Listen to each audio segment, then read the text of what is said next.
Hey, everybody. Oh, my goodness. Look at this. We got 500 plus people already joining us here while I'm recording this with you guys live. OMG.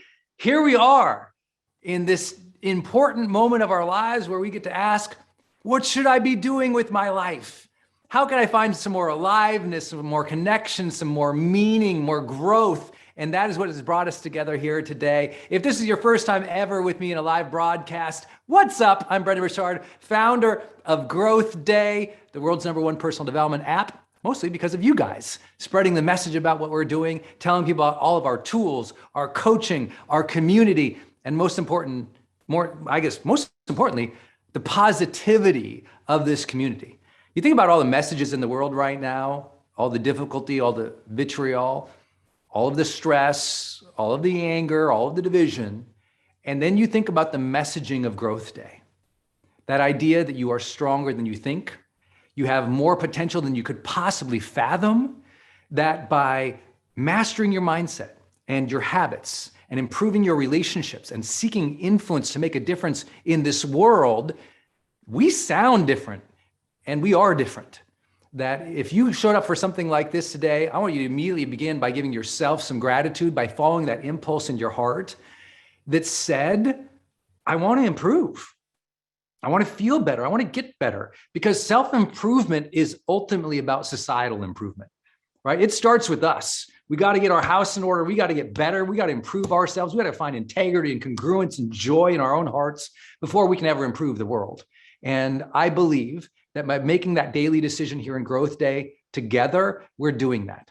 For those who are totally new, please make sure in the chat or in the comments, wherever you happen to be watching this broadcast today, please let us know where you are watching from, because we do geek out about that. I've been blessed in my career to now reach people in over 190 countries. In my own personal brand, I'm coming up on 500 million video views, which I can't believe, over 30 million hours of my training content out in the world now. And what I'm excited about is that, I should say 30 million hours of my content having been viewed. I haven't recorded 30 million hours, just so you know, I want to be specific. But today's session might be an all-time big request, which is, Brendon, what should I do with my life? And I've heard that question posed in two different ways. One way is, I don't know.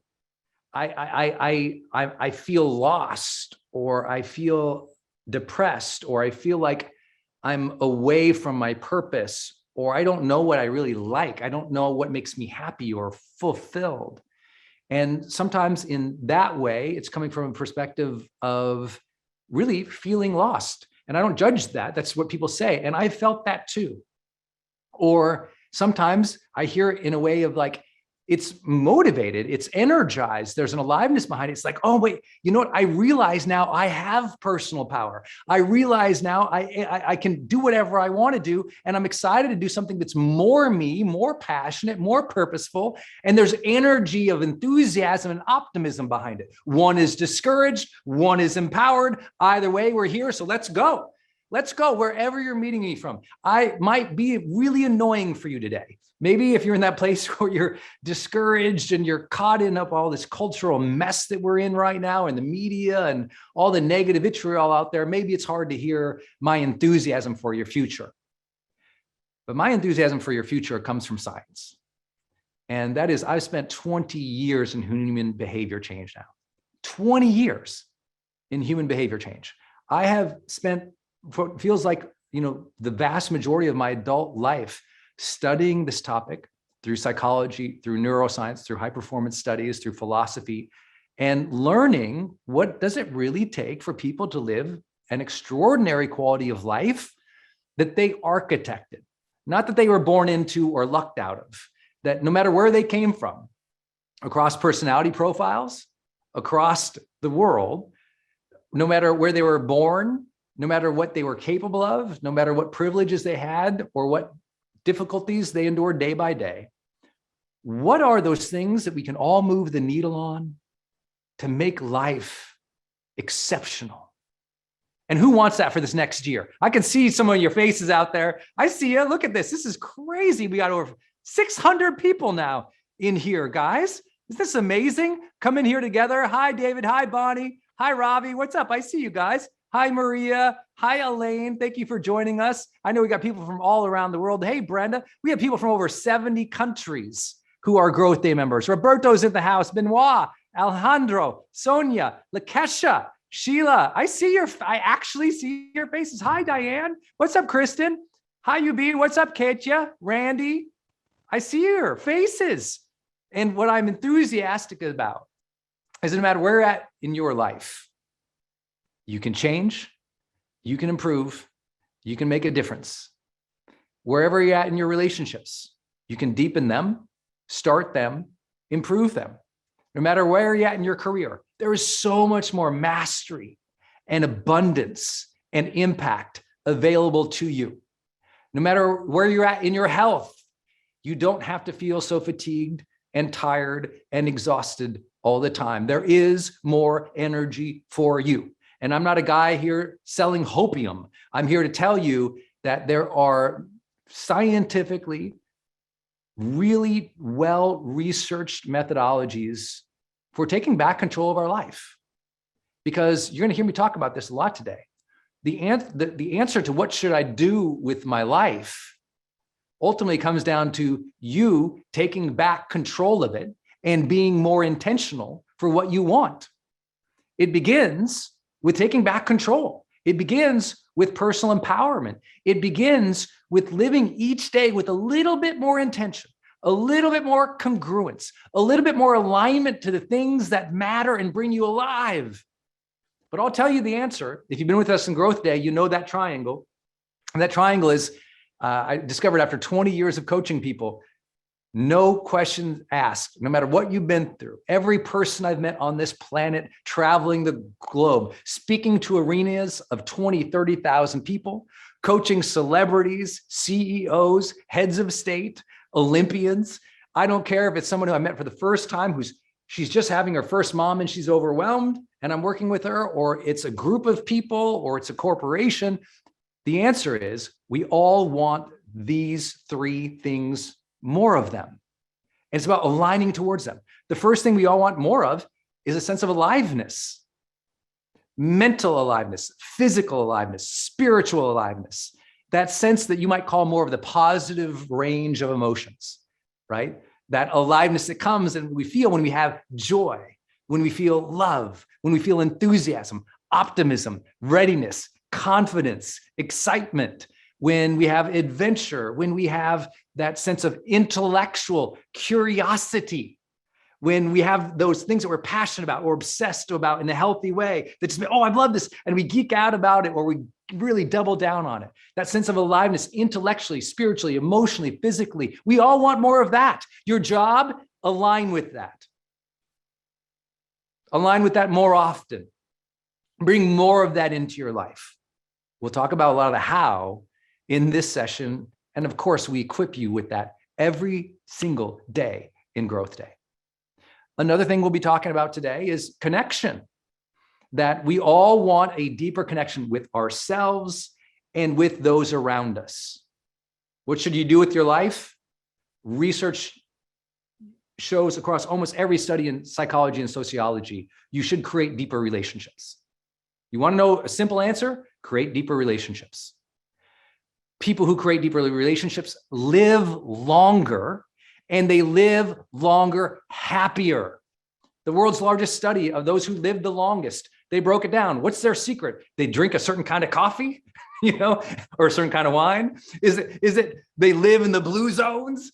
What is it about them? No, the one thing that unites the world's longest studies of happy, long living people, great relationships. And they didn't have to have 50 or 60 or 100 of them. They had 1 to 5 key, great, deep, meaningful relationships. Some of you got 10 great friends. You're more blessed than you could ever imagine. And so what should you do with your life? Create deep relationships. Third thing we always talk about in Growth Day is meaningful pursuits. Now, this is where it turns out most people have this question. Well, what should I do with my life? Meaning in their lives, they're looking at their career or their mission, their purpose, and they're just going, I don't know what I should do with my life. I don't know what I should do with my life.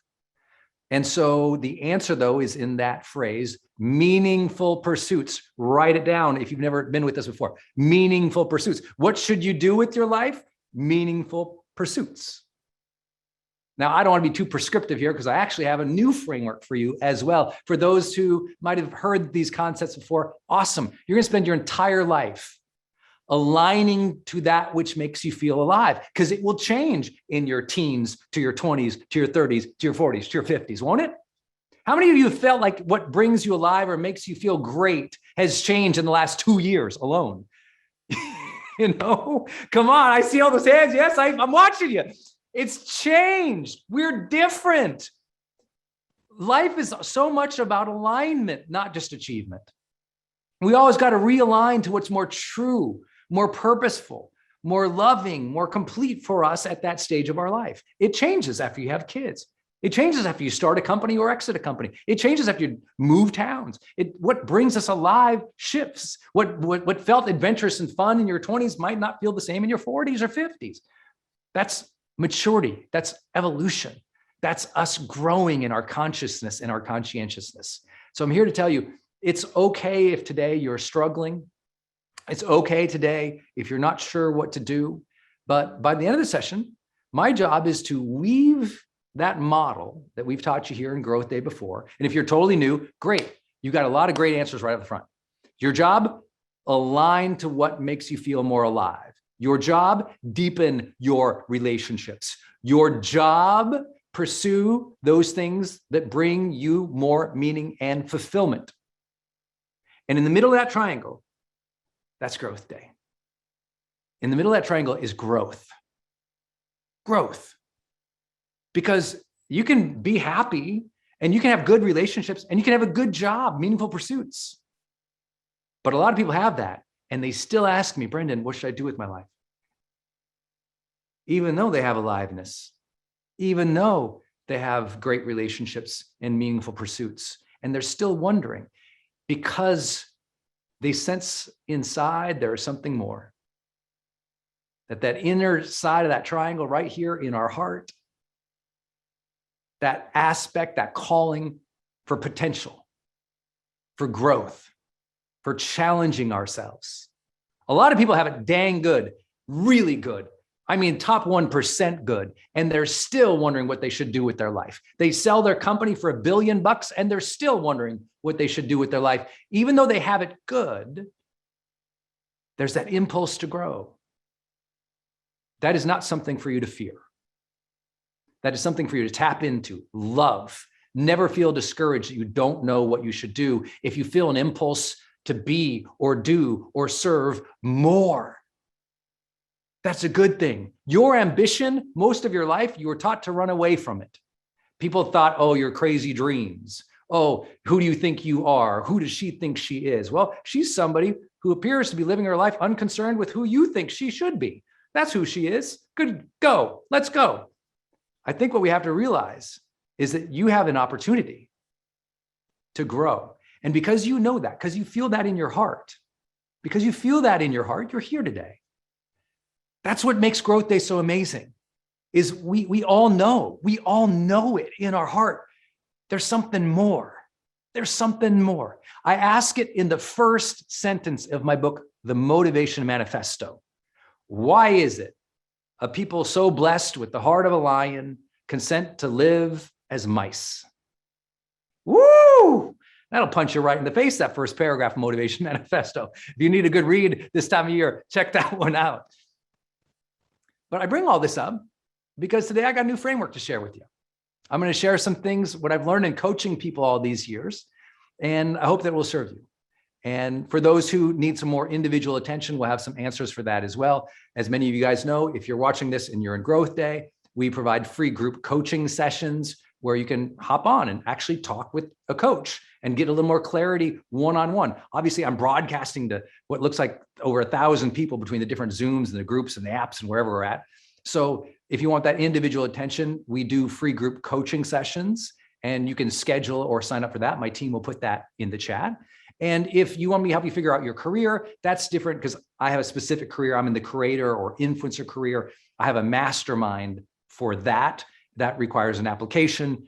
I usually charge literally over $100,000 for that type of thing. So that might not be your thing.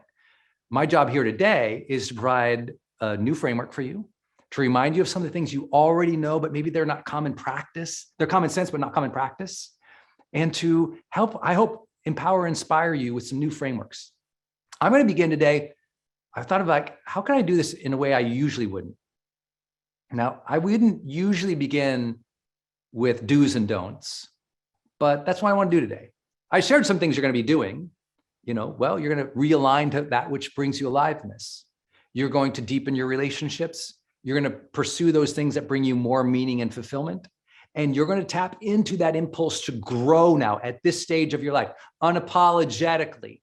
It is your time to grow. It is your time to challenge yourself, because if the only challenges that are in your life are the challenges that the world throws at you, you're not yet living consciously. If the only troubles and problems and challenges you face in your life right now are the ones the world threw at you, it means you're not setting up challenges for yourself. You're not consciously growing. You should have difficulties and problems and obstacles that you set up on purpose, like a runner would.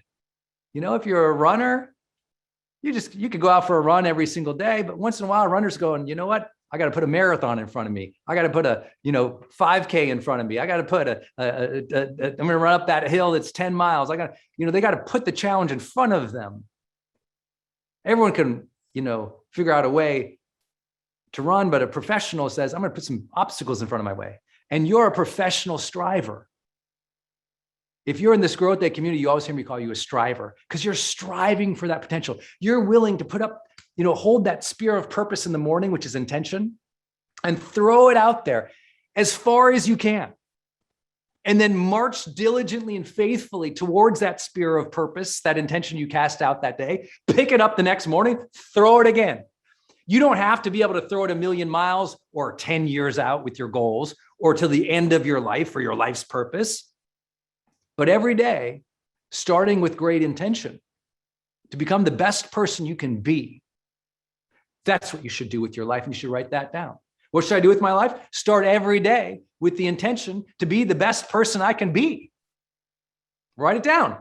What's the purpose? What should I do with my life? Every day, start with the intention to be the best person you can be.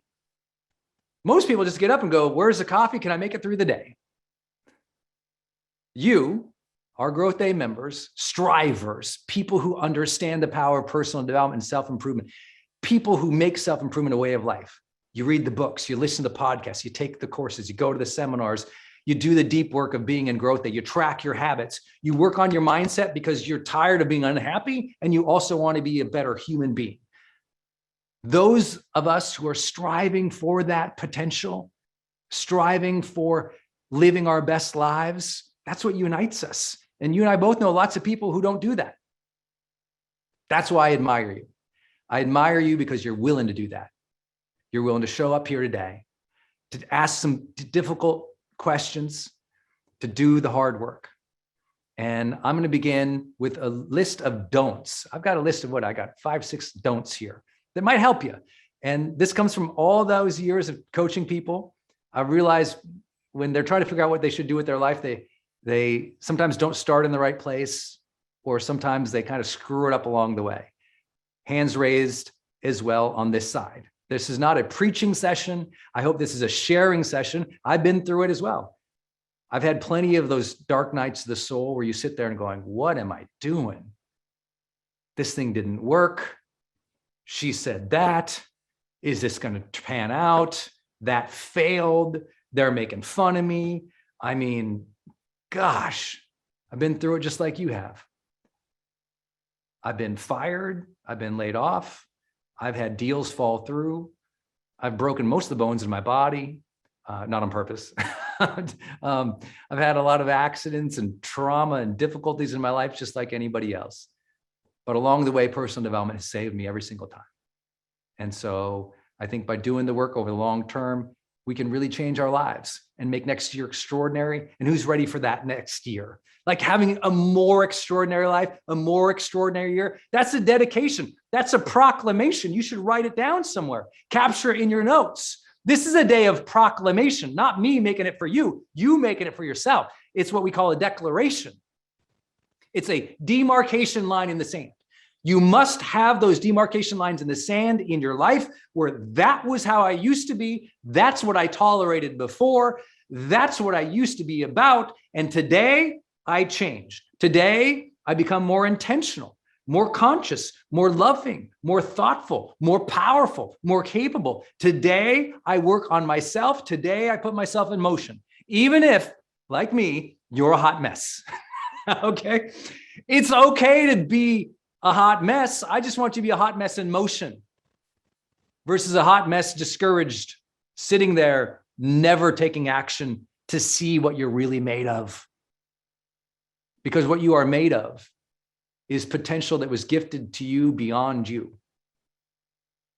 You are made of something, whether you believe God graced you with breath and life, or you believe that the universe, out of the impossible improbability of trillions of possibilities in the very second you were conceived, that you are here, wherever you believe fate or destiny lies. What I do know is that you get to choose tomorrow morning what you're going to be about, how you're going to show up, how you're going to treat others. And that's a great blessing, an extraordinary possibility, an extraordinary potential. And we often screw that up pretty good. So today, I'm going to share with you some of the don'ts. I hope it serves you, and I hope you'll allow me to have some fun with you today. I'm in great spirits for the new year because I know exactly how much you can change. I just know it. No matter where you are from, no matter how bad it seems or how great it seems, there is another level, but the next level doesn't have to be as stressful, overwhelming, difficult, frustrating, and uncertain as the last level. That the next level can be so much more graceful, so much more intentional, so much more free and loving. We get to choose that. I love that. It gets me up every single morning. Who's excited for a new chapter out there? I see you. I see you. Effie's ready. Adela's ready. Who else is out there for a new chapter in your life, a new stage? I can actually see you. Roberto's ready. Dr. Doni's ready. Dara's ready. Tatiana's ready. Sonyili is ready. Pedro is ready. This is the time. This is the time that we improve ourselves. This is the time we get going. So here's how not to screw it up. Let's start with the not screw it up list. Okay. And then we'll get into some frameworks that will help you kind of identify what will make you feel alive, what will be meaningful, what will bring you closer with others, what will make you feel more fulfilled. A couple things not to do. I think number one, don't minimize yourself. Don't minimize yourself. Forgive me for being so directive at the beginning of training. Stop speaking so negatively to yourself. It's old, it's tired. That pattern needs to die this year. You discounting yourself, you constantly berating yourself, calling yourself names. You're so stupid. God, why am I so ugly? Why did I suck? Da-da-da. All that negative self-talk, that goes out the door. That was allowed in high school when we were adolescents. In maturity, we take control of this. This is no longer a reactive machine built eons ago. It's a new year. It's a new time in your life. It's a stage in your life you go, I need to get more conscious about what I'm saying to myself, because that is the reason I don't feel good. That is the reason I don't have what I want. That is the single thing I can control at the highest level with the deepest impact to improve my life. How you talk to yourself. And all the minimization, am I ready? Am I capable? I'm not like her. She's better. Oh, they're special. I'm not. All that narrative, that storytelling that you do that minimizes who you are and what you're capable of, that was built on the last chapters. But you don't get to build and architect the dream future by trying to relive old hurts, old stories, and old narratives about who you are. It doesn't work that way. If you keep minimizing yourself at work, you don't get ahead. If you keep minimizing yourself in your head, you don't get ahead. This is the year that you take real control over your thoughts. What should you do with your life? Get control of your thoughts. Write it down. What should I do with my life? Get control of my thoughts. Write it down. What should I do with my life? Get control of my thoughts. Write it down. That's why you're here. You're note takers. Strivers are learners. Learners are note takers. Not because I'm so smart, because when you write down an idea, it opens up other realms to you. By writing it, the best ideas of my life came from study. Reading a book, taking notes, an idea pops up.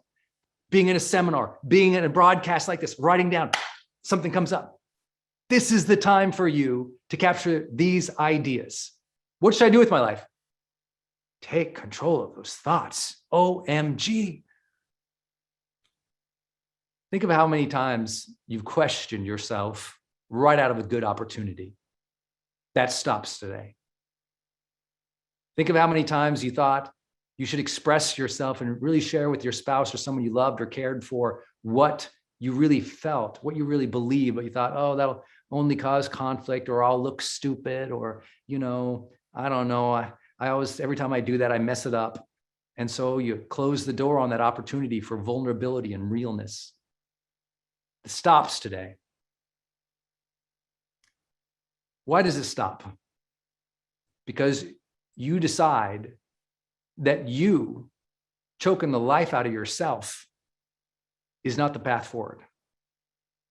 It's because you decide that you harming yourself is not the healthy way forward. It's because you decide that you're very aware at this stage of your life that you've been too hard on yourself. You decide that you wouldn't speak to other people the way that you speak to yourself in the mirror when you are trashing yourself, questioning yourself, bemoaning yourself. You wouldn't do that to other people. Don't do it to yourself.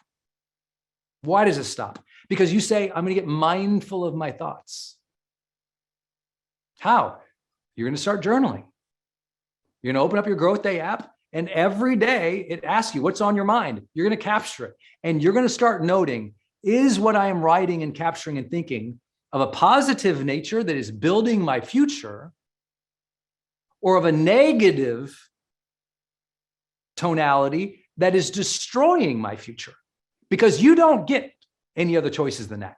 You are building in your mind the future in which you anticipate and the person you want to architect, or you are tearing down the potential that you have right now. And some of you have minimized yourself for so long, you don't even know that you have potential.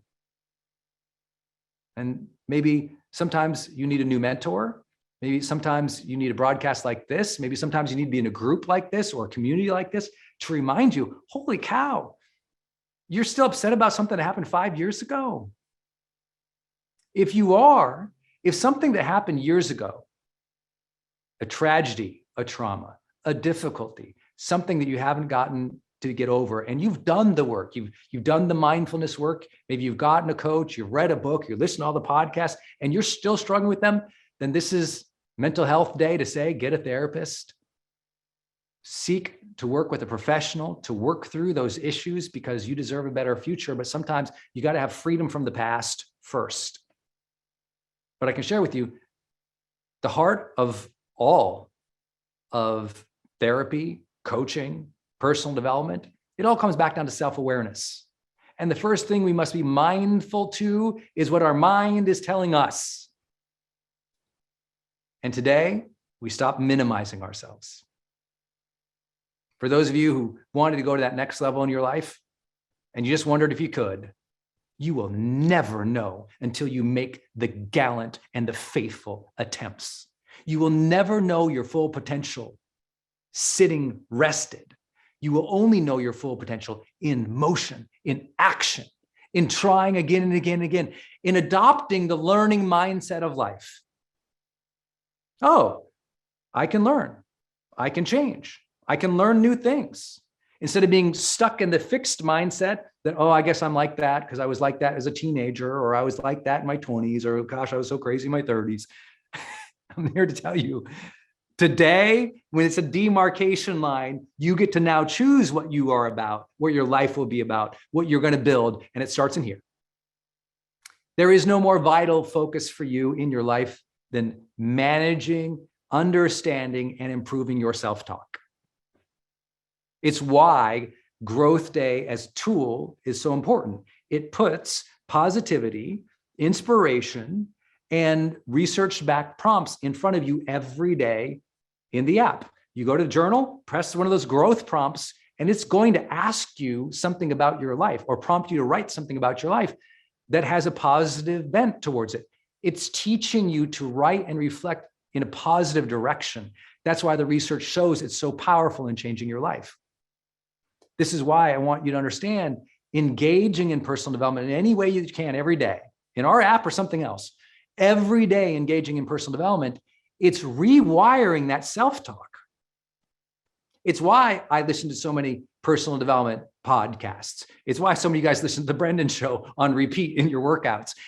You need these positive messages in your voice, in your head, when all the other voices in the world right now are filled with anger and blame and upset and division. That's why I admire you for doing personal development. And I love you guys for being here today.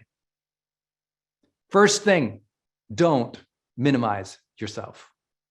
Second thing, you want to be an exceptional human who remembers, because think about this. Think about the connection to the model I told you earlier.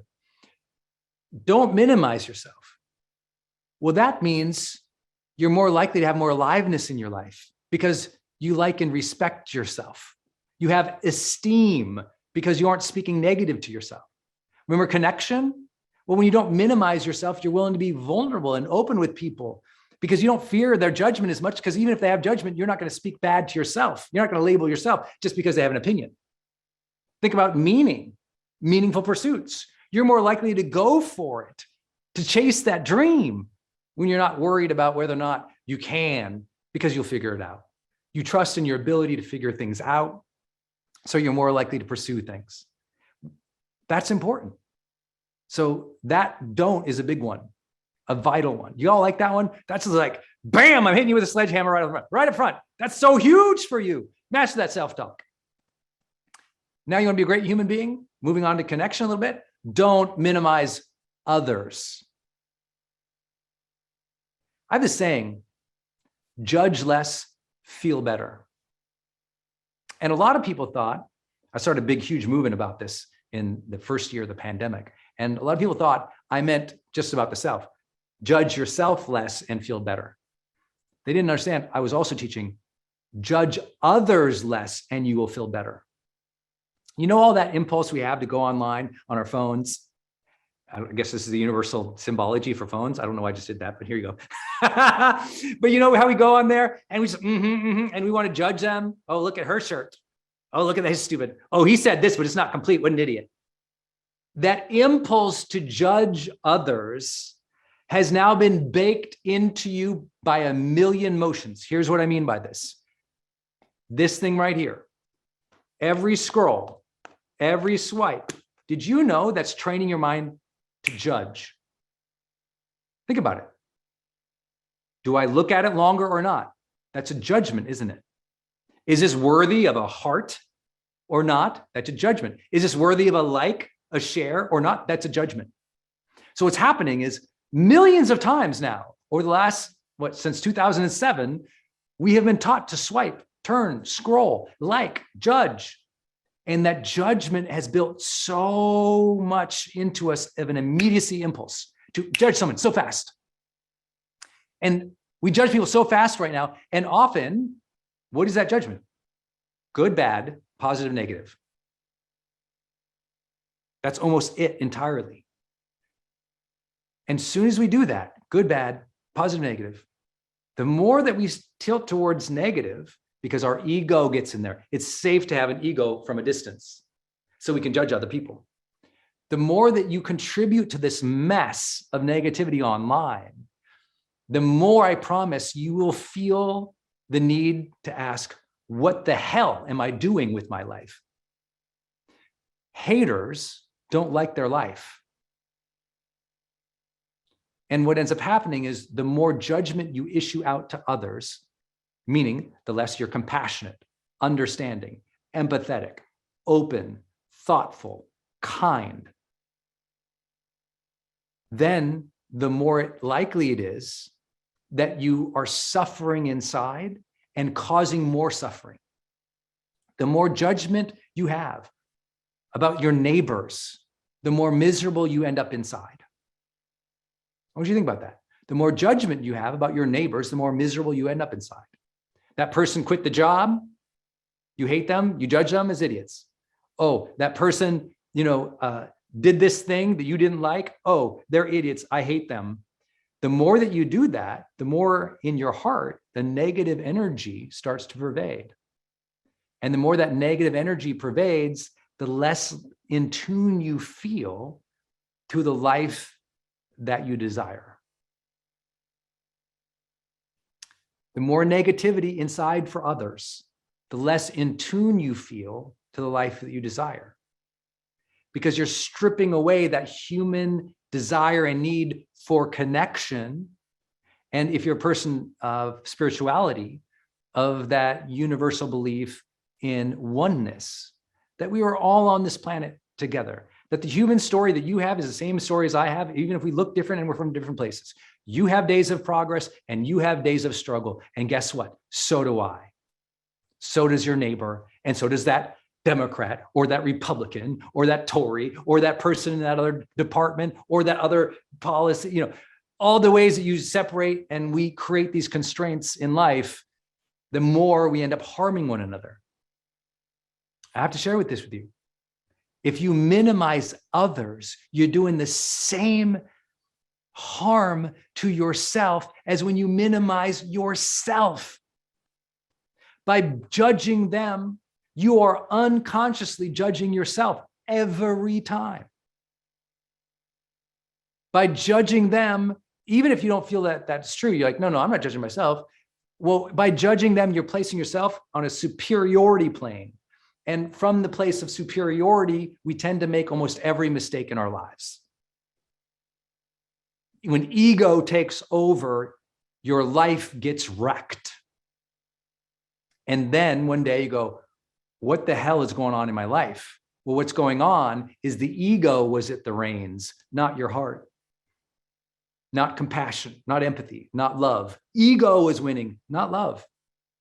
And over time, if ego keeps winning that battle over love, over compassion, over oneness, over unity, over and over and over and over and over again, we feel a dark thing inside. No matter how good our job is, no matter how much money we make, no matter how good our six-pack abs are, we become miserable people because we pretended that humanity is misery by judging it all. So you want to make a good life? You want to know what you should do with your life? Well, I can share one thing. Don't minimize yourself. Don't minimize others. And you're off to a damn good start.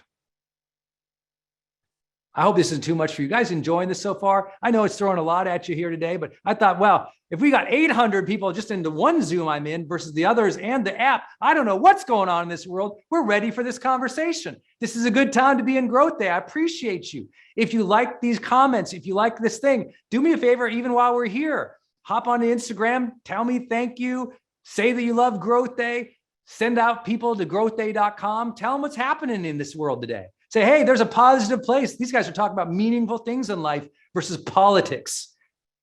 And I hope you'll do that. Share growthday.com with somebody who needs this kind of fire in their life. For Pete's sake, let's do it. Let's improve together.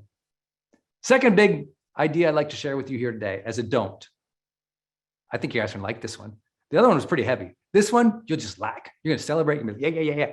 This one, don't burn out. Don't burn out. Burnout is a choice. We always play victim to burnout without realizing burnout is ultimately a set of decisions that lead us there. because burnout doesn't happen overnight, right? Burnout's not a daily thing. Burnout is like the candle burned out. Like it took a long time for that to happen.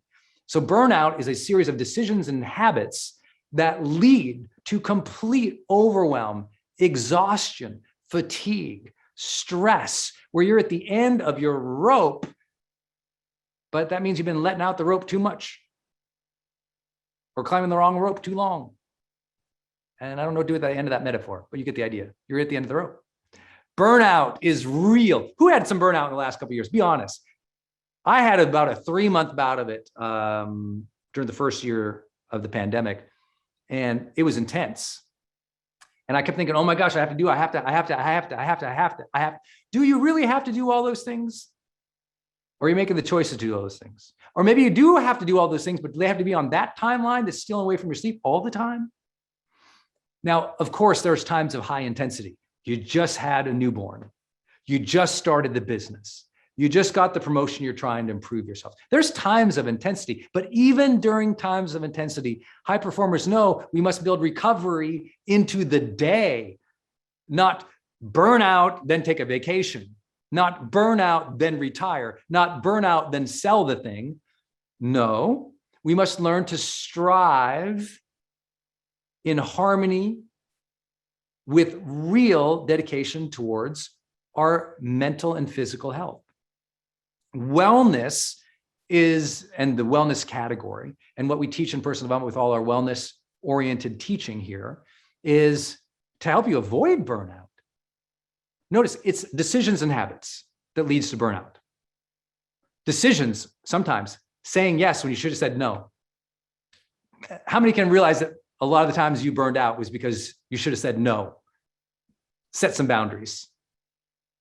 So in this demarcation line today, in building the next stage for yourself, you're going to learn to say no. You're going to set some boundaries.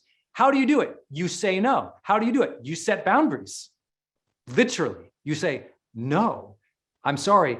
I have so much on my plate already that has been scheduled for weeks or months. I'm sorry, I can't take on another project right now.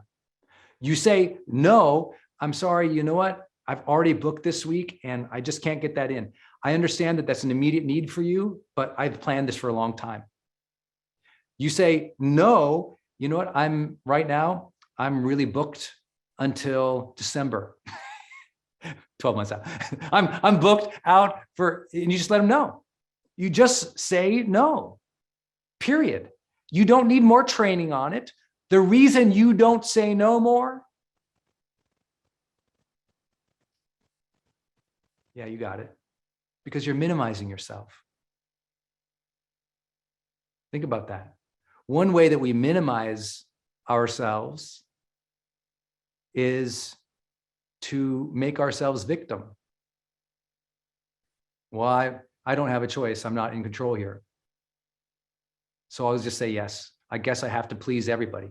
Do you know the ultimate people pleasers are the ultimate minimizers of self? Write it down. The ultimate people pleasers are the ultimate minimizers of self. In seeking to please everybody else, they're doing it because they're minimizing themselves. They don't feel worthy, and so I must please everyone else because I haven't taught myself self-worth.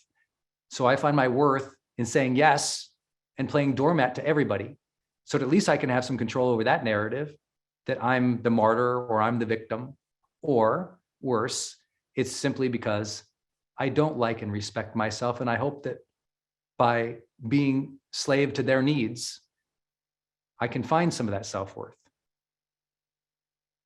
Yeah, I know that's hard to say because I'm also, and have been, a dedicated card-carrying member of the people pleaser camp for most of my early years and my 20s. And then one day, around my 30th birthday, I thought, gosh, I do a lot for other people that tends to push me into burnout. I don't want stress, overwhelm, and anxiety to be part of my life anymore. I'm going to have to decide to say no and set some boundaries. I didn't need permission to do it. I didn't need to say anybody, here's how to say no, Brendon. I didn't have to read a book on how to say no. What I'd said was no. You don't need 500 pages to learn how to say no. You need 2 letters, N-O, followed by a comma, followed by, sorry, can't. There you go. If you need more instruction on the replay. I hope this serves you. I'm trying to be real for you. And again, listen, if this is too abrupt, I'm a high performance coach. This is my job. My job is to challenge you, challenge your thinking, challenge how you're showing up in the world in a compassionate way. And I can do it compassionate because I've been there too, just like you. And I've guided so many millions of people through this that if we just don't say it straightforward, we don't achieve the ends. And the ends are today, you decide to start saying no more. You set some boundaries. You no longer allow burnout in your life. How else do we avoid burnout? We ask for help. The ultimate habit in avoiding burnout isn't getting up and working out earlier, though that helps. It's about asking for help. It's being clear on no's, setting boundaries, and asking for help. And some of you asked for help 6 months ago and you gave up because they said no or they were too busy. Strivers ask for help on the weekly. We're tenacious about seeking mentors, tenacious about seeking support, tenacious about hiring if we have to hire, tenacious about getting support by asking mentors or our network. We don't give up because one said no, we find the support, period. That is your future. The old school of all those chapters of you not asking for help and gritting and bearing and dealing with it all by yourself, that's why you got burned out. The belief that only you could handle it. The belief that you had to do everything. That's what leads to burnout. I have to do it all. And what guides us there? Minimizing ourselves or ego. I mean, in a world of 7 billion people, you're the only one who can do what you do. That takes a lot of ego to believe the only one. Whoa. I don't even believe I'm the only one who can be here having this conversation with you. I train and certify high performance coaches all around the world who I believe do just what I do, just as good as I do. That belief that we're the only ones, that's dangerous outside of some parenting mechanisms, parenting situations here and there, but even parents can ask for help. And so it's important to realize that if you're burning out, it's time to look at those decisions, saying no, setting boundaries, asking for help, and then habits. See, a lot of people who burn out, they just don't have a habit of planning, with all due respect. Burnout tends to happen for people who plan less. And by the way, that's not my opinion. So our high performance research studies, we can tell that people who report burnout also report that they plan their week less on Sunday or Monday. So they're not looking forward to the week as much. People who burn out have fewer written down goals. People who burn out tend not to have quarterly or yearly goals because they've lost that long-term perspective. They're in firefighting mode, which is reaction mode. They're always in reaction mode. And when you're always in reaction mode, you burn out. Period. I mean, don't you think there's a reason that the medical industry, the firefighting industry, the emergency response industries, they have shifts. You have shifts because if you're in reaction mode all the time, you can burn out. Well, the same thing is true for every normal human being here who's not a hero. That you'll burn out if you don't plan. This is why I use the Growth Day Plan section of the app all the time. I plan, and you guys heard me talk about it, Friday finishers. So on Sundays, I go in there, I set a plan for the whole week. I lay out my major to-do lists, and I make sure I have a Friday finisher in there. Friday finishers are the things that I will deliver by the end of the week. This helps me organize myself by the beginning of the week. Many of you know I use my high performance planner, which you guys can buy on Amazon, a high performance planner. I use that, like I write down, I mean, literally right here. So I fill out my high performance planner in the morning. I like to write. A lot of these questions are in your Growth Day app, but I'm a physical person. I like to write. I also read books, like real ones, like, books like this. I have to show it to people sometime. See, that's a book. I still read the real ones. I can't help it. I'm a reader and a writer. I got to do it. So I like to do that. I still journal, and I'm one of those dorks. I like to really like the nice journals, fancy ones, because I'm thinking these are my thoughts about life. Sometimes it looks like scribbles, but I still do that every day. Why? Because I want to get that intention for the day. Sometimes what you should do with your life is make sure that you start each day with greater intention. So it's more likely that you're enjoying your life, no matter what stage you're at. So I like to make sure I avoid burnout by making sure I have a plan. Part of that plan is making sure that I've also planned in free time, recovery, workouts, meditation, walks with my wife, phone calls with my friends, meaning personal things in the schedule that recharge me. When I work with a client, I'll often ask them literally in the first hour of working with a client.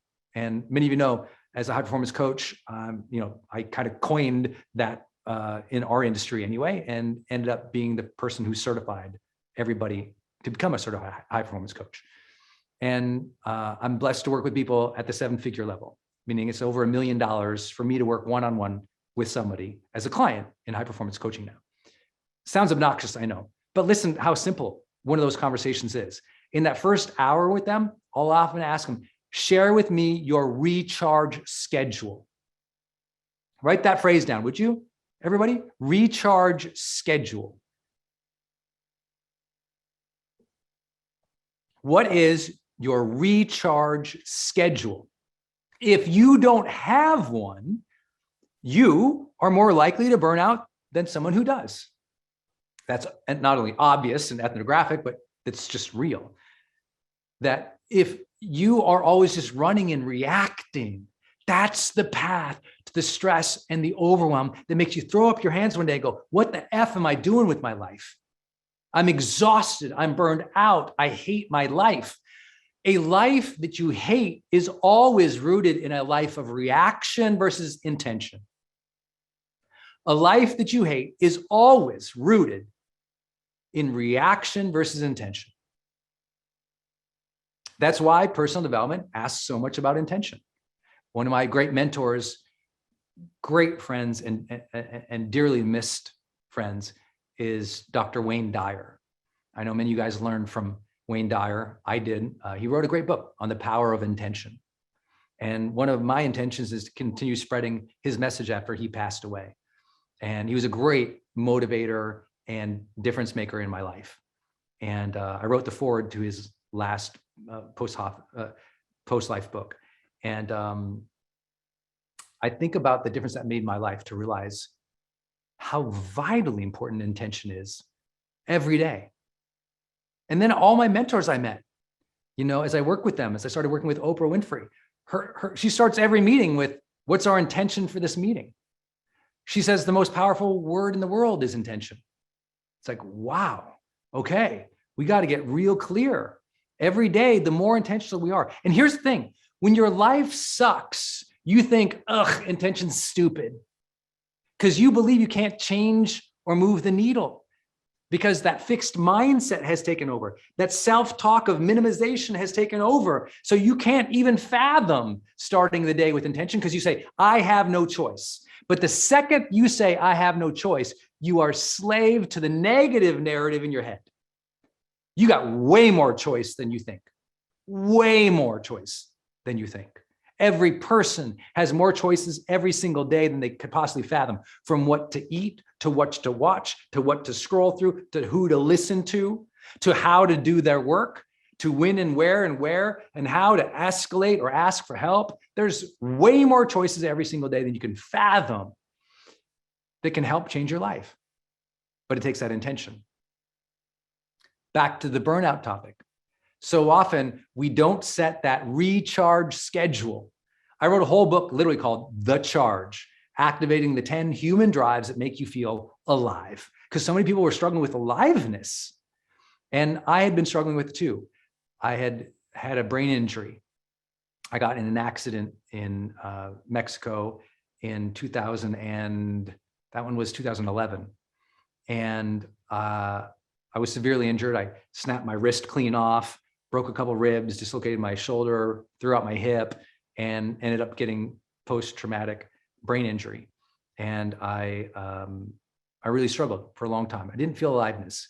And I really had to learn to build in the opportunities to meditate each day, the opportunities to do things that would engage my brain again. It was a long road to recovery. And I really learned, because I was so tired all the time, because I was physically so hurt, how important recharging was. That recharging needs to be a proactive exercise, not something you do when you're already burned out. Most people burn, and then die, exhaustion, get sick. They're out for days to recover. That's not a way to live. And you've heard me teach about this in Growth Day all the time. The idea of the pit stop, that we must learn to take pit stops, that the high performance car that is in that big race, the high performance vehicle takes pit stops every couple of laps, not because it actually needs it. It could keep going. It could keep going really fast. It takes it so it can keep going faster later on, longer. The pit stop is the refuel, the recharge, so your stamina exists longer. People always are amazed if they come into my life and they're in my mastermind as an example, and they're like, how do you get so much done? I'm like, I don't burn out. It's like, you have to flip the script there. Wait, what? How do you get so much done? I don't burn out. That's the answer. If you don't burn out, your stamina is longer. You have more endurance. You don't crash and then weeks or days of recovery. So burnout, remember, say no, set boundaries, ask for help, and make sure you built in recharging throughout your day. I recharge every hour on the hour. If that means I get up from my computer and take a walk around the house, if that means I do some vinyasa flow, I stand in place, I bounce, I close my eyes, I take 10 deep breaths. It can be as simple as that. That recharge is everything. And because I'm recharging all day, it's like a pit stop throughout the day. I'm still finishing the race strong, way ahead of everybody else who had to get up at 3 o'clock because they were wiped out already. I hope that makes sense. Last thing on burnout, of course, is if you've not ever taken a year to get in the best year, if you've never taken a year to get in the best health of your life and to create the best sleep of your life, make that this year. I'll be talking about that on a future broadcast quite a bit. And if you need some advice on that, check out my YouTube channel, check out other training we've done in Growth Day. All the teachers, we took on sessions on stress and wellness, and you can find that if you're pro members by going to watch past events in the app under the Learn section. Okay, next up. Oh, you're gonna like this one. You're gonna like this one, especially because we like to judge things so much, but you're gonna like this one. Another don't. Don't participate in drama and gossip, period. Woo-woo! Let me see some hands raised up in this place. Let me see some hands raised up. Don't participate in drama and gossip. Get out of that game. Get out of that story. End the nonsense. No more drama, ladies and gentlemen. Don't participate. Oh my gosh, you should hang out with me sometime.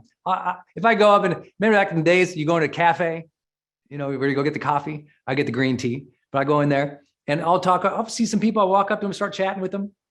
And inevitably I'll be around 3 or 4 people and they're all just, forgive the language, but they're all just bitching and moaning. They're just complaining. They're just, you know, talking about she did this down the block. And did you see what she said to her kids? And they're talking about, oh, this weather is just so terrible. And did you see what the government did? And their face looks like this. Oh my God. I'm just like, oh, I'm out. I take a sip of my tea and I'm like, I'm out of there. You want to gossip about your coworkers? I'm out of there. You want to come to a party and talk about the neighbor? I'm out of there. You won't see me nowhere. Where'd Brendon go? He's out of there. You can't get me to talk negatively about people. You can't get me to listen to gossip about people. You can't get me. There's nothing in that for you. Nothing productive comes from it except making you feel superior. The reason you do it is because it gives you an ego hit. It gives you that judgment hit. Oh, right, she or he or they are less than me. And some people go, no, Brendon, you don't understand. Human beings are storytellers. I'm like, yes, but storytelling is very different than gossiping and creating false dramas. Gossiping and false dramas are a root of ego and evil. Storytelling, to build a future, to create a family, to connect and build bonds and to survive, that's evolutionary. Storytelling for ego, drama, false narratives, and hatred, that's ego and evil. Those are very different things. And we've got to learn that again as a society. I see a ton, you have to imagine, we've got what, 5 million fans on Facebook, 10 million fans across all of my properties. You can imagine how much nonsense I see, how many things of just like awful accusations and mean things said. And Brendon, you wearing that shirt again? And I hate your face and your haircut and everything else too. I mean, oh my God, I see it all day. I don't ever engage with it. I never engage with it because let that burn itself out. Let that negativity and that drama and that gossip, let that burn out. Because you know what? People who attach to that, they just jump onto the next wagon too. They're always hopping onto the next thing to get angry about without realizing that's why their feet aren't on the ground and they're not happy. If you're always hopping on the next gossip train, always hopping on the next hate train, your feet aren't on the ground. You can't feel grounded in self. You can't feel grounded and connected in spirit. You can't feel grounded in forward momentum. You're being pulled along by the drama train. And so you've lost control of your own life, connection with yourself, and connection with something higher. That's the stakes. That's the odds. That's what you got to understand. That will change your life the second you get that. It will put you right back into spirit, right back into oneness, right back into compassion and empathy. And even if you don't believe in any of that stuff and you think I'm too foo-foo, Brendon, well, at least it'll take you off the hate train. Judge less, feel better. You got to make sure that you're not part of these conversations. Even if your ego says, I got to jump in here. Self-mastery is those moments when we feel like we have to jump into something that's negative, the discipline to not. That's hard. Now, as soon as I share this, people always say, well, Brendon, you don't understand. There's criticism and there's things you have to engage in that are movements and they're positive. I'm like, I totally agree. Those are very different things I'm talking about right here. I totally agree. There's a lot of criticism that's constructive. There's a lot of feedback we have to listen to. There's a lot of issues that we have to fight for. And we can do that in positive, constructive, thoughtful, mature, adult manners versus what we're seeing online today that's making everybody miserable. We got a choice here. One way makes us miserable, divided, and disconnected. The other one makes us feel grounded, productive, and improves the future. We have to choose. Is what I am doing right now building what I should be doing with my life? Or is it taking me in a reaction and drama? I just don't give time to a lot of that reaction and drama, gossip stuff. And guess what I do with those hours? I build the future I want. I spend time with family. I earn more money. I put myself out there more. I take more risks. I write more emails. I talk with more of you guys. I build better things in Growth Day. See, people don't realize those little 30-minute conversations of gossip and trauma, those also have been shown in sociology and productivity research to pull you away from your core tasks of the day by 2 hours. So every distraction we have into a negative conversation, which tends to be gossip or dramatizing things, pulls us away from our core task by 2 hours. Well, I know people have these conversations all day. It's why they feel like they're not, I'm like, I don't have any momentum in my life. Nothing's ever happening for me. Oh no, something's happening for you. I watched the hours. The hours went by and what was happening for you was crap talking. That's what was happening. So there's something happening. It just ain't positive, and that's why you're miserable. We got to change that. Demarcation line for all of us today. No more participating in negativity, drama, gossip. And the second you make that decision, I just bought you back dozens of hours of your life every week or every month, every quarter, every year. And as soon as you get that time back, whoop, you get momentum towards your goals and dreams. That's what I want you to do with your time. Always realize that time is scarce. Soon as you get that, time is scarce. I want to feel alive. Connection with others and humanity is important. And I need to be doing things that are meaningful. Guess what? You don't get sucked into the drama. You're done with it. And life feels a whole lot better. Now, I warned you earlier, forgive me. I said I'd do something today I usually don't do, which is this. I'm not the don't guy. So this whole training on things not to do, I usually don't do that. But I think people overcomplicate this question of what should I do with my life because they're not asking, how should I be in life? And if you ask, how should I be in life more often, you realize you already know those impulses: aliveness, connection, meaningful pursuits. But you also realize it's time to have a little don't list here, and I should maybe possibly stop minimizing myself and others and burning myself out and participating in gossip and drama, and I'll feel better. And I always say this: the more aligned you are to intention every day, and the less you are pulled into the drama and the negativity, the funniest thing is you stop even asking, what should I do with my life? Because you know you're on track. It's when we are pulled into the trains of others, especially the negativity of others, that's when we start wondering, what's my life about? Because internally, in our hearts, our minds, our spirit, and the messages from above, I believe, we realize we're wasting time and thus wasting life. I hope that serves as just a way to think about it, because I think you deserve to have outstanding conversations with people, positive ones. If you don't hear this kind of messaging everywhere else, come back to Growth Day. We're here. We're here for you every single week. We're live teaching you, putting the goodness and the energy out in the world. We're having conversations that aren't mired in the politics of division or the next crazy conspiracy theory about this or that, or, you know, this side versus that side. We're about you. We're about, hey, let's improve ourselves. Let's improve this world. We can do this. I'm the optimistic, the hopeful, I'm the believer. I know because I've seen people change.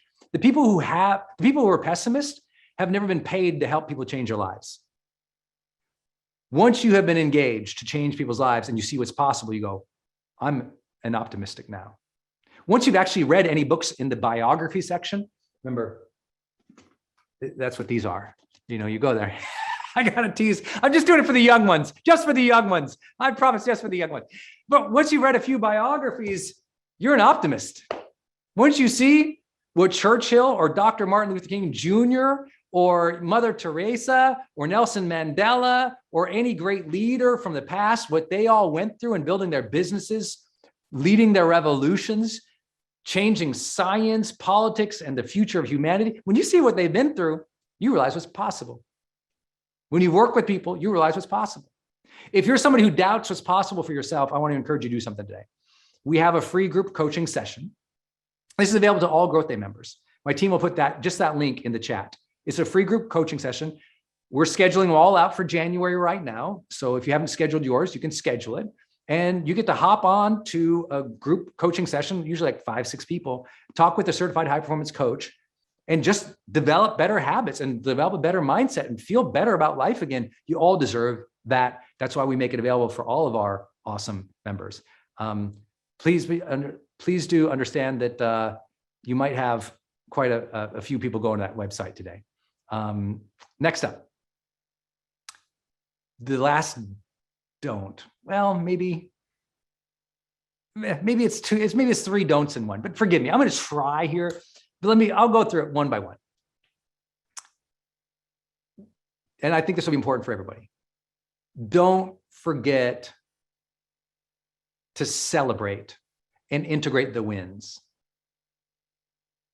Don't forget to celebrate and integrate the wins. What should I do with my life? Well, align with those things that make you feel alive, deepen your relationships, chase meaningful pursuits, and grow. And don't forget along the way to celebrate and to integrate the wins. Now, these are 2 different things, by the way. Lots of people celebrate, but they don't integrate the win. I want you to do both. Celebrate means, hey, you had a good day? Great. Go for a walk. Tell your spouse about it. Celebrate. Call a friend. Celebrate. Celebration for the human species is about social sharing. Yes, you can crack open that champagne by yourself and celebrate, but when you share the win with somebody else, whole different level of impact in your heart and your soul. That's celebrating. Share it with other people. Small wins. I put up my website today. I got that promotion. I said I was going to complete that project. I completed it. It's okay to celebrate and talk about your wins. We still live in a society where we're supposed to be all coy about our wins and our achievements. I'm like, why? By the way, I'm not one of those people. I don't show you my jet and my cars and my houses. And I'm not that person of like, look at me celebration. But if we hang out, we talk, I'm like, oh my gosh, I finished my book last night. Oh, I really want to donate to this thing. I got to do it. I celebrate the things that I'm doing that are meaningful pursuits. That's important. But integrating the wins is something separate. Integrating the wins means you sit with the win, you meditate on it, and you acknowledge yourself, you acknowledge your efforts, you acknowledge the outcome, and you cheer yourself on to keep going. You integrate into your psyche, into your identity, a person who is capable, a person who manifested something, a success. You speak to yourself in such a way that you acknowledge your effort, you acknowledge the impact, and you say, keep going. What it does is it builds a character that knows it's capable. And so many of us, you've achieved a ton of things, but you've never given yourself any credit for any of it. So you're still with the self-esteem of a teenager when you should be a capable, confident 45-year-old woman. I know you're not all 45-year-old women, apologize, but you get the idea. Some of you are still sharing your insecurities as high school students, even though you have a job, you have a house, you've made your house payment, you're doing good work in the world, and you're still lacking all self-esteem. Why? You were never taught and you never learned to integrate the win.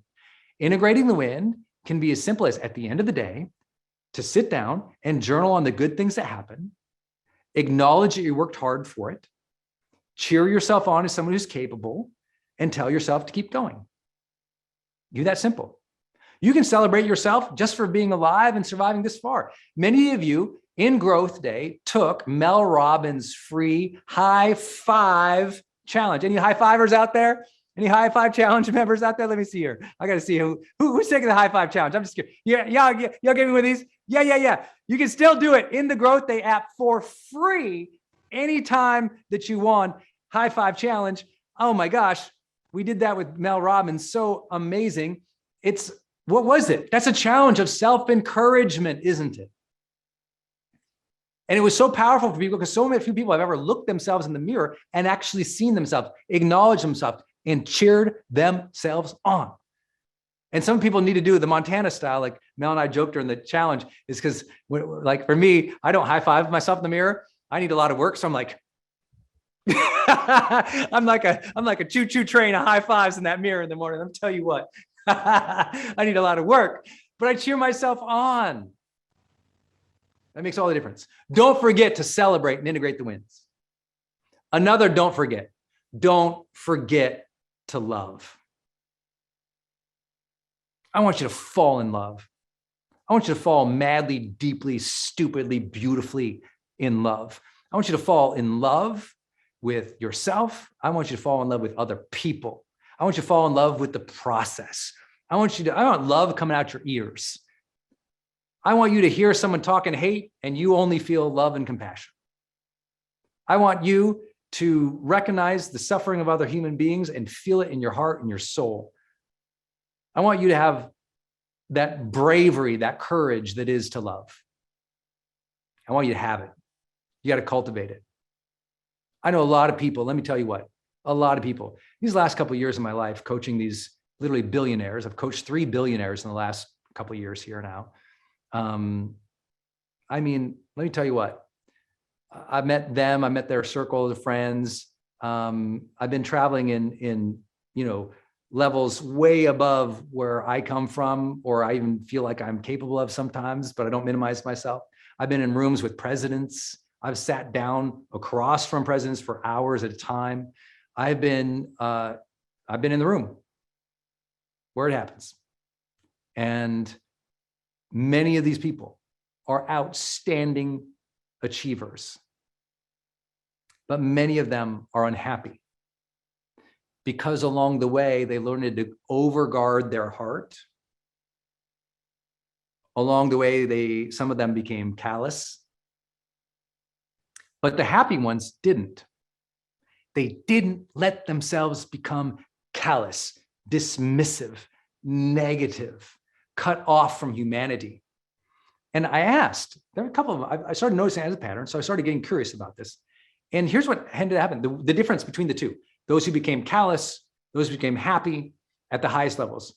The major difference, love was present in their life or it was not. Some of them were in relationships, but they weren't in love because they shut off their heart valve. Some of them had great people around them, but they had no love.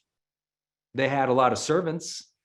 They had a lot of people who complied. They had a lot of yes men, but they didn't have no love because they didn't cultivate relationships that were vulnerable and honest and leading with the heart.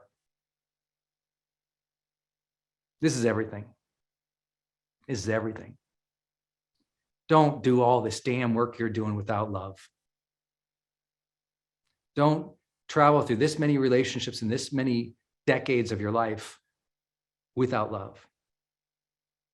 And I know this can bring up for some people, I don't have anyone in my life right now, Brendon. I'm like, you can still lead each day through your heart and stay connected to the love that is in your heart versus becoming callous and detached because you don't have love. Stay open, in other words. Stay open. I've been that person who went to the brink of that. Some of you guys know my story, that I had broken up with the first woman I ever loved. We thought we were going to get married. And love went right up my heart, just gone. And I fell into depression and then suicidal thoughts and then suicidal planning because I didn't feel it. I didn't feel any heart. I didn't feel any love. I thought it was taken away. I thought it was so unfair. I thought it was so awful. This person had cheated on me. I felt, the angriest I've ever been. I said the worst things I've ever said to people during that time. I was just awful because I was so broken. And I realized real quick that at the end of our lives, we're going to ask, did I live? And we'll ask, did I love? Because at the end of your life, you wonder who's still around. Who cares about you? Who do you care about? Who are you worried about? Who's worried about you? And you think about the impact you had on the people around you. And it comes down to love. I promise you, read any end of life book, any book about the end of life, any book from any psychiatrist, psychologist, or caregiver who's ever cared for anyone at the end of life. It's all about love and human compassion. Don't let that escape you during your day. Some of you, you go all week, you replied to 300 Slack channels. No love. Some of you talked to 50 people, 50 different clients, you sold them all. You coached them all. No love. Love doesn't have to mean that, that intimate kind of love, but love has to mean you are living from your heart and deeply and compassionately caring for other people. Now, if you've been hurt before, you must listen to your narrative right now in your head that says, oh, Brendon, you don't understand. People are terrible. No, I do understand that you've interacted with some terrible people who are at terrible times in their lives. But I also understand there's 7 billion people in the world. Most of them are good. And if you don't believe that, then just do math. We would have torn apart the earth by now and nuclearized every single person by now. The fact that most people are good is why you have everything in that room where you're looking through a computer right now. You're safe right now. Most people are good. As soon as you understand just math, when you look at the global worldwide decline in war, in terror, when you look at the global worldwide abundance being created, even in places that never had it before, it's not to say everything's great. It's not to say there's not desperate situations and places and times. We all have them, and we've all seen it, especially if you traveled the world, which I hope you have. But here's what the truth is, that if we start telling ourselves a narrative that everyone's evil and everyone's bad, we're closing off. The people who say, I hate my life, have closed off. They've given up hope in themselves and others. And that is where suicide tendencies come from. The belief that life can't change, that there's no hope, that there's no good future, and that no one cares. That's what leads to the worst of our thinking. We have to will ourselves to remember the math. 7 billion plus people. Yeah, maybe you met a couple turkeys. That's okay. There are a few turkeys, and those turkeys were in a bad place, and unfortunately they interacted with you, but they don't speak for the rest of them. If they did, you would never have another positive relationship. But you can build positive relationships, and you can open your heart again. And when you do that, everything changes. Everything changes. Last one, close to last one. Don't forget adventure. Oh my gosh, how important is this right now? Don't forget adventure. I don't care if that's intellectual adventure, emotional adventure, going outside your comfort zones, or it's adventure out in the world, climbing that mountain, running that race, visiting that new town, going to that crazy new restaurant across town that you haven't been to. You got to put adventure back in your life. Everyone values adventure, but they value it differently. It means different things for different people. Some people adventure, it's reading a new book on a different topic. Some people adventure is climbing Kilimanjaro. Whatever it is, don't forget it. Because people who have great jobs but don't have any adventure in their life are still going, I hate my life. Trust me, I've been with them. I've been with them. I've also been with adventurers who literally are the most famous adventurers in the world. They've crossed oceans, climbed the highest things, went to space. I've worked with all those guys and gals too. And guess what? If they have all that adventure, but they don't have deep connections and relationships with other people, and modern day current meaningful pursuits, they're also like, my life sucks. What the hell should I do with my life? Even after they went to space, swam across the channel, did the boat ride, the balloon ride, jumped out of the thing. I mean, they did all the adventure. I mean, I worked with one guy, not kidding you. This guy sold his company for $800 million. And I get this call. Somebody would connect us, and he wanted a high performance coach. I didn't know how high performing this guy was at all before we got on the call. So it's not like I went out and saw these crazy people. And but what his thing was, his passion was, he jumps off of the cliffs. I think they're in like Norway somewhere, or somewhere up there. Forgive me, I don't know where it was. And he jumps in those squirrel suits, they call them. It's like a suit. It's a human suit. He jumps off a cliff And it's not like his parachute is on, he flies, right? Have you seen these things? They have like webs. Have you all seen these? Am I the only crazy person? I had never even seen, this was years ago. I had never seen this thing. That was his thing. He was a thrill adventure seeker. Jumps off cliffs and flies. I mean, it's the craziest, 80 miles. I mean, it's like the craziest thing I've ever seen. And, flying through the fjords, wherever the fjords are. I mean, it was just absolutely nuts. And I said, well, listen, you're a pretty big high performer. You sold your business for $800 million. You're jumping off cliffs. What do you want to work with Brendon Burchard for? I'm this dumb kid from Montana. Talk about minimizing myself. And he says, yeah. He says, I'm struggling in my relationships. And I was like, oh, okay, tell me about that. And person was miserable. All the money, crazy adventure, no relationships. And here he is, I hate my life. Whoa, okay, we better fix that. Because the next time you get on that cliff, if you hate your life, you'll make a dumb decision. You'll be careless. Let's handle this. And it became a very, very serious thing. And I share that with you because adventure is something we all need, but everything I've shared with you always comes back to the model, guys.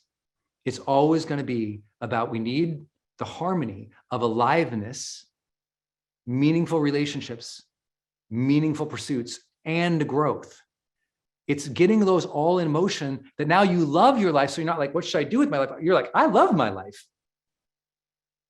Now I know meaningful pursuits is the one where most people struggle with, and they're like, what should I do with my life? Because they're trying to figure out their career. So we'll talk about that too. But one last don't. And again, I apologize. I usually don't do don't lists, but here we are, a lot of don'ts in 2 sentences. Last one. So far we've covered, don't minimize yourself or other people. Don't burn out. Don't participate in drama, negativity, and gossip. Don't forget to celebrate. Don't forget to love. Don't forget adventure. And last idea here, don't lie, cheat, steal, or harm others as a universal life rule. Don't lie, cheat, steal, or harm others. Today, we're presented with a million options to do those things. Don't do them. Don't lie. Don't cheat. Don't steal. Don't harm others. Because as we're about to talk about, integrity is essential to feeling in love with your life. To know what you should do with your life begins with knowing how to be in integrity with the best of who you are and who you know you should be. And when we fall out of integrity, I'll use another word for it here in a little bit, we fall apart. And we start questioning every other part of our lives. A lot of people actually have the meaningful pursuit. I've worked with, many of you guys know, I actually started my career teaching nonprofit executives and entrepreneurs how to partner together. That's kind of how I got my start in my first big seminars. And my first online course was teaching how nonprofits and entrepreneurs could partner together to share messages and in meaningful ways that earn money for both. And so I've worked with nonprofits professionally since I was, 20 years old, right? Been a volunteer my entire life as well. And so working with a lot of nonprofits, they have meaningful pursuit in their life. They really do. But if they step out of integrity to serve that mission, they fib on their fundraising numbers. They, steal from the coffers. They, take from this group to give to that group, but they know it's out of integrity. Or they don't create deep, meaningful relationships along the way. Or worse, they do some amalgamation of that, but they don't grow. They're like, what am I doing here? What am I doing here if I'm not growing? What am I doing here if I'm not challenging myself or reaching another level of potential, trying new things?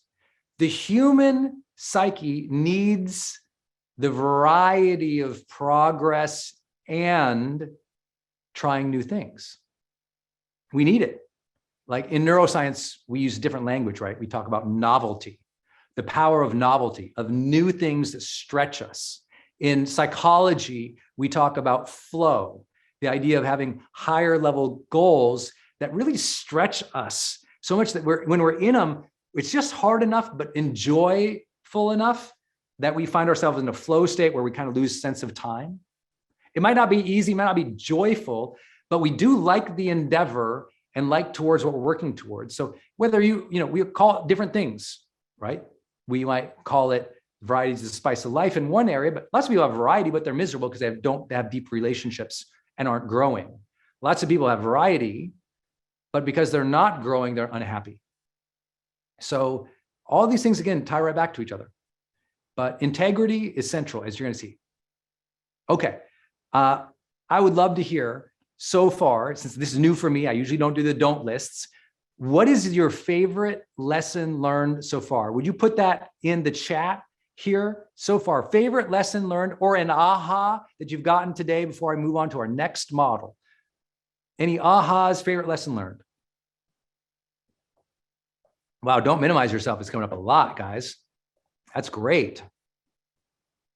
Saying no, integrating the wins. Love, yes. Burnout. Okay, lots of things. I would say, wow, recharge. Yep. Good, guys. Thank you.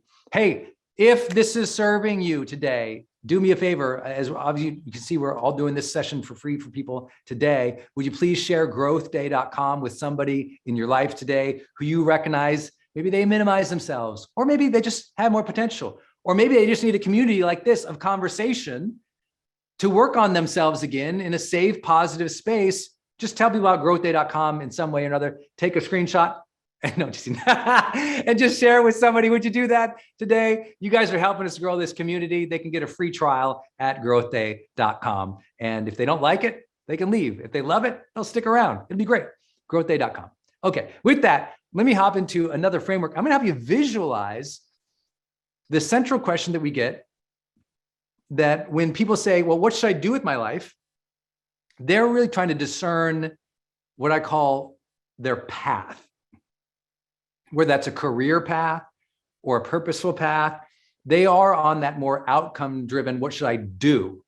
Like, tell me, like, what will bring me meaning and fulfillment, happiness, joy, abundance? They're trying to figure out that. Often what they're trying to figure out is their sweet spot of their major activities in life. Now, I should share, when people say, what should I do with their life? Again, it's always going to come out to align with that which makes you feel alive. Deepen your relationships. Pursue things that bring you meaning and fulfillment. And make sure you're challenging yourself to grow along the way. You won't go wrong with those, I promise. Another way to think about this, though, I'd like to give you a framework. So I'm going to share my screen. I'm going to need your help if you guys can see this, because I can never tell. So let me know if you can see my slides. If you just raise your hand, you can see my slide. Did you see an orange slide that says Growth Day? Great. Okay, cool. Okay, now let me raise your hand again if you can see 3 circles on the screen. See 3 circles? Great. Okay, great. I'm going to teach you this simple fulfillment model for when I'm trying to help somebody figure out, quote unquote, what they should do with their life, when it's more oriented towards career or mission. And often it might be something that is outside of their family, meaning, they might be like, I want to go back in the workforce, or I want to become an entrepreneur, or, I'm ready for the next promotion, or I'm ready to move on from this stage of my life. It doesn't mean that this also does not apply to family life, but that's the context of this question. It's why I've gone through this in this particular order. So notice there's 3 overlapping circles on this screen. And these are things that we know bring people fulfillment in their job, in their career. And I'm going to break it down even more, so hang out with me for a second. If you're wondering what to do in your life, I'm always going to ask you to start in the upper left with creative expression. What do you love creating or expressing? And by you creating, expressing, or sharing it, it makes you feel good. That's creative expression. Now, I know most people, they might use this in a different language. The example here would be, people would tell you, oh, just find your passions.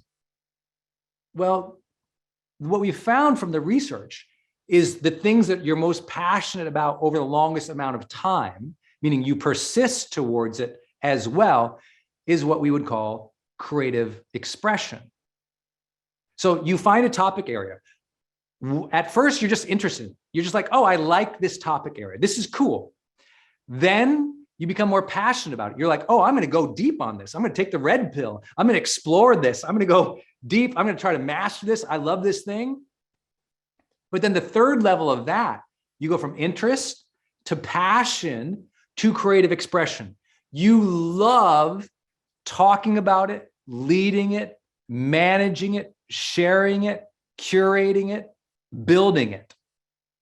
It's part of your creative impulse to do this thing. For some people, that's art, right? I'm going to be a painter. For me, if you guys ever met me at a cocktail party, I'll be the geek over by the punch bowl. Just come say hi. And I would introduce myself as a writer and a coach. Those are two things that I love to do. I love to write and I love to coach. Those became my career. I love them. They activate something part of me that's creative. Now, for those who are like, Brendon, I'm not a creative like you. That's not my personality trait. Please listen to what I'm saying. This is defined as you finding an interest area, like you're intellectually interested in an area. That area you find so much interest in that you become passionate about it. And then as you're passionate about it, you become passionate or healthfully obsessive about it, but it feels creative to you to build it, to share it, to curate it, to express it. That's how we know that it's going to be something you're going to be happy that you said, that's what I did with my life. Meaning no one gets to the end of their life and says, I didn't do anything with my life if they were creatively expressing themselves throughout their life. When you don't bring your personality or your authenticity into your work, you are promising yourself that in the future, you're going to be like, what the heck is wrong with my life? Meaning, another way to say this is authentic passions, authentic interests, authentic expressions. It is unique to you. You gravitate towards it. You don't know why. You look at your bookshelf, most of the books are on this certain topic. When you're out with friends, you love to talk about this topic. When you're doing work, you like to do it in this modality. When you're building a business, you like to focus on this type of the business or this corner of the business. That's creative expression. It's something that's just authentic to you. You love to work on it, do it, and talk about it. You love to work on it, do it, and talk about it. But also, you love to work on it, do it, talk about it, and research it. You follow people on it. You read books on it. You listen to podcasts on it. This is your curiosity bucket. And this thing just keeps refilling. But the difference between this and curiosity, I should say this, the difference between creative expression and curiosity is that expression part. Curiosity fuels the thing. Creative expression is the outlet. By you doing the thing, building the thing, painting the thing, expressing the thing, leading the thing, you love that thing. Now, of course, every high schooler go, but I don't know what I love. And well, then we have to start before the stage of interest. The stage before interest is called exploration. If you don't know what you like, if you don't know what you like or are interested in, passionate about, obsessive about, or enjoy creatively expressing yourself, that means you're in exploration stage. Exploration stage means you need to dedicate your next year to trying new things in different industry, different places, different topic areas until one hooks you. Now, some people, they get hooked in their teenage years. They just know what they want to do. They found that interest early on. Some people, they don't find it until their 70s. Wherever you find it, you only found it because you kept looking. When you stop looking and you just take what life delivers to you, meaning you're living a reactive life, that's why you're unfulfilled. That happens for a lot of people. They took the first job, then the second job, then the third job, but they never took the time to ask, what do I really like? They never actually tried anything outside of that job category. And so they feel trapped. You know how many Wall Street people I've worked with, hedge fund managers, I mean, people the highest earning in that entire category who are miserable. And I said, how can you be miserable? And I dig back. And what happened is they just took that first finance job and it led up the corporate ladder. And they never tried anything else to ask, am I really interested in this? Is this really a passion for me? Or is this just a job and a paycheck? Exploration is the base or the foundation of creative expression. So if you've been following me with your notes, we have to go from exploration to interest, to passion, to creative expression. When people have creative expression, they stop asking, what should I do with my life? Because they know they are living the life they intended.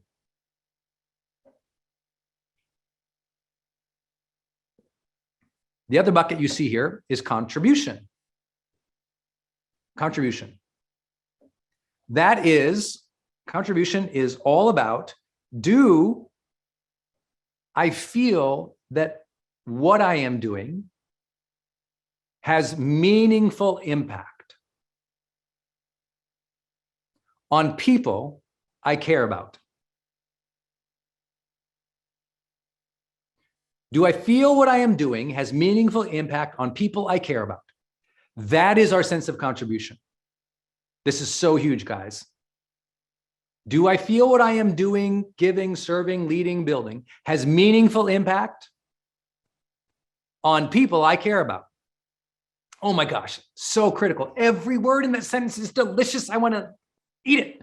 It's so good. Every word so perfect in that. Why? Because it's asking, is the majority of what you are doing having a meaningful impact? It's making your dent in the universe. It is something that for you, you can see its outcome in the world and you like it for people you care about. I know a person, she was in her late 50s. She had worked her last 2 decades in nonprofit. And she was literally asking, what should I do with my life? I don't understand. Why am I not fulfilled? And it turned out she was creatively expressed at work. She was very passionate. She had great relationships there. But the impact she was having was also, by the way, the impact she was having was like global. It was amazing. But the people, now she loved the people that she was serving. There was nothing negative there. It just was, she actually wanted to be serving underserved women. And she happened to find her way into a job because of what she was good at, creative expression, and because of her network connection. She found herself into a job that was actually working with children. Now, I know your judgment flag can fly up here. What a terrible woman. Well, no, what happened for her was she had a great career and she changed people's lives. She had meaningful impact and she loved doing it. But she realized the audience she was impacting, even though worthwhile, because every human is worthwhile. She wasn't being callous or mean or unappreciative. She just realized that for her, she'd always wanted to work with women. And for her, it was older women. And for her, that specifically meant women who were between like 15, I think it was 30, if I remember her story. And so, but she was working with very young kids and her nonprofit was. And so it was a great job and she made a huge impact, but it wasn't with the audience she wanted to serve the most. You see how that comes together? It's kind of funny that way. Like, I'll give you the same example with me. I can have a huge sense of contribution coaching a hedge fund manager. And last year I had 3 offers to work with them. And again, I charged 7 figures. So why would I not say yes? That wasn't going to be my audience. And by the way, please don't say Brendon hates the hedge fund manager. No. I'm totally, I can't, they're so smart. I don't understand. It just wasn't for me. That's not the audience I wanted to be serving at that stage of my career. That's okay. Listen, it's okay for you to discern who you want to work with. We feel so guilty about it. I was talking with a teacher the other day, and she teaches college, and she's a professor in college. And I said, "Why are you a professor in college?" She said, "What do you mean?" I said, "Well, why don't you work with, how did you not choose kindergartners or, people in PhD programs? You chose college kids, in like the first 2 years. Why them?" And she was so funny the way she talked about it. And I was listening and I thought, well, of course, teachers are allowed to pick the grades that they want to work for. Why can't you choose who you want to work for? Some of you are doing great work, but you're in the wrong company, working for people you don't care about, working for an end customer. It's not that you hate the customer, it's just not your audience. In other words, please listen, you need to find your audience and serve that audience to feel fulfilled, so that when you say, am I doing what I should be doing with my life? It has a lot to do with the people you are serving, isn't it? So I always tell entrepreneurs, you got to know who you want to serve. Otherwise, you'll just be running a business, not serving a mission. That's the difference, isn't it? Think about that. Running a business versus serving a mission. What's the difference? The connection with the customer. Game changer. So many people who have great jobs, great networks, great relationships at work, they just don't see the impact with people they actually want to serve, the audience they want to serve. It's okay for you to narrow and decide who you want to serve. It's a big thing. It's okay if you say, I want to serve everybody, I'll take anybody. It's okay. You got to find the audience you want to serve. For me, I never worked with, from the beginning of my career till now, people who did not want to pursue personal development and self-improvement. They threw tons of money at me, tons of contracts at me, tons of sponsorships at me. I'm like, not my group. My group is you guys. Us, we're weird, we're dorks, we're strivers. We love this stuff. You're still here. Hundreds of you are still here. 2-hour personal development conversation. We're still in it, right? This is my group. This makes me feel fulfilled. People who like this, who take notes, who obsess about improving their lives, who really care about living the highest quality of life possible. I like that. It doesn't mean, by the way, a lot of people over the years weren't drug as spouses or partners or coworkers into my seminars. So I am familiar with how to affect change in people who don't want to. But if I'm going to spend my personal time, I want people who want to change. So do our coaches. So for those of you who are doing the free group coaching session, don't do it if you're not interested in, real depth with people and real change and a higher potential for yourself. We always say we don't like tire kickers. We want people who are committed to change. I'm committed to change. I'm committed to changing the future. I'm committed to changing the future for my families and those that I serve. All right, off my soapbox a little bit. Another part of this model is connection. Connection. This is, again, that deep, meaningful relationships. But this is used specifically in this fulfillment model when you're, what should I do with my life? In the act of doing what I'm doing, am I building friendships? In the act of doing what I'm doing, am I building friendships? Please write that down. In the act of doing what I'm doing, am I building friendships? See, a lot of people, I work with a lot of people in the ad agency type world because I'm an influencer, so they're always reaching out to us, right? And so a lot of them, they're unbelievable creative expression. They're contributing, they're starting movements on the internet, But if they don't like their coworkers, did you know the #1 reason people leave a job is because their relationship with their first line manager? even good jobs, even high paying jobs, even people earning over $200,000 a year on salary. The number one reason they report leaving that good job, that exceptional job, is because they don't like the manager they're working with. Now, it's not that every boss or every manager has to be friends and buddy with everybody, but it means we need to have that connection of mutual respect and likeness that we enjoy working together. And when you don't have that connection at work or in whatever your mission is you're trying to serve, you're going to say, what the hell am I doing with my life? Here I am, pouring my authenticity out, following my passions, making a difference in people I care about. But the people I am serving with, I don't have a connection with them. And you'll say, what am I doing with my life? We have to care about the people we serve with. This is why you need to build an awesome culture in your company. It's why you need to make friends at work as a priority. It's more important for you to make friends at work than you to do the task due on Friday. By the way, do both. But I think it's so important for people to realize how critical that is. When you don't have friends at work, you leave there. I've had jobs. I know a lot of people who don't know, my whole story, but we grew up poor. I grew up with a family of four. There's four of us kids and mom and dad. And mom and dad worked tirelessly to provide for us. And I still don't know how they did it. I'm like one of those kids who grew up I look back, I'm like, how did my parents afford food? Like, how did we survive where we were at? It's unbelievable. And I grew up in a place where the opportunities for jobs were not fun jobs.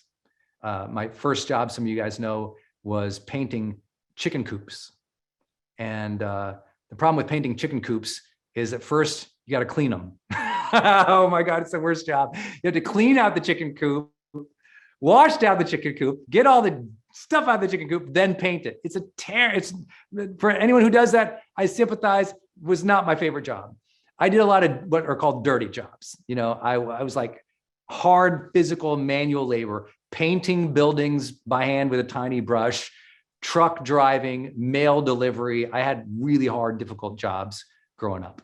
And, but some of those jobs, I loved them because the people I worked with, they were down to earth. They were funny. They were collaborative. They were, helpful. They were hardworking men and women who just showed up with integrity, did a hard day's work without complaint, or brought a lot of humor to it. I loved those jobs as much as I loved some of the highest level jobs I ever worked with literally, presidents of companies and CEOs. I'm telling you what, the people, so important.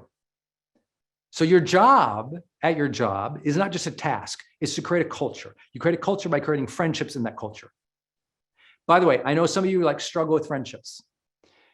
In Growth Day, for our pro members, all you gotta do is upgrade to pro if you're not a pro member. We did an entire master course on friendships from 10 different unique angles from all of our coaches. They all trained for an hour on how they develop friendships in their life. And more than half of them were introverts. So for those who are introverts are like, I couldn't do it. No. Don't blame what is a false psychological trait you believe in versus the actions and habits needed to create friendships. Everyone watching this can create extraordinary friendships. It's like any other skill. You have to learn how. You can't say, I'm not like that. You have to say, how do I get that outcome? If I had said, I'm not like that, you and I would not be here today.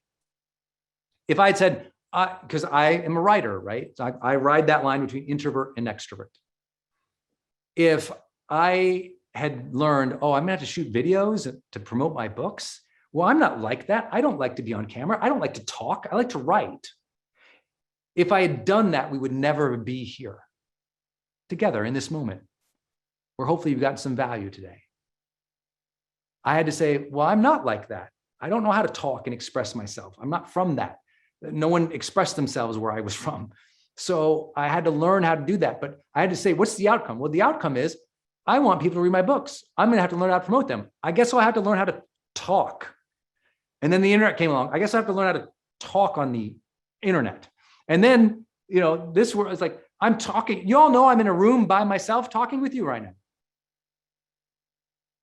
I had to learn how to talk in a room by myself and keep myself entertained enough to hopefully survive. But I do it because I have this connection with the people in my industry who I love. I have a connection with you guys. I'm serving the right people. I've learned to make this a part of my creative expression by teaching in a specific way. So it's fulfilling to me. Remember, when you have all these hitting, creative expression, contribution, connection, and you are challenging yourself to grow, you don't ask, what should I do with my life anymore? You say, I can't believe I'm so blessed to have this life. Last two parts of this, though, I think are really important. And that is this. Number one, you can have all that, but if you don't have a sense of self-control and control over your environment, you won't love what your life is like. Personal power is taking back control of your life. It's controlling your agenda. It's controlling your thoughts, feelings, and attitudes. And this is not about being a control freak. It's psychological health that I believe I'm self-reliant enough that I can shape my life's agenda and path. That's what we mean by control.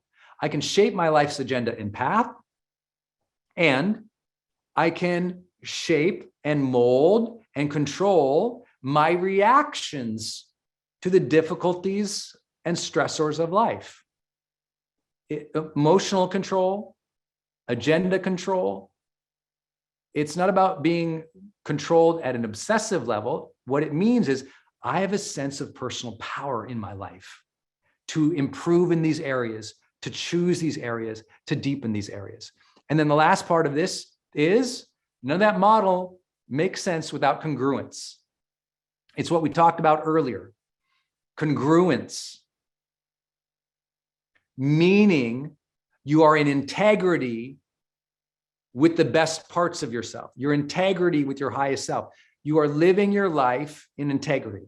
You're not lying, cheating, stealing, harming other people.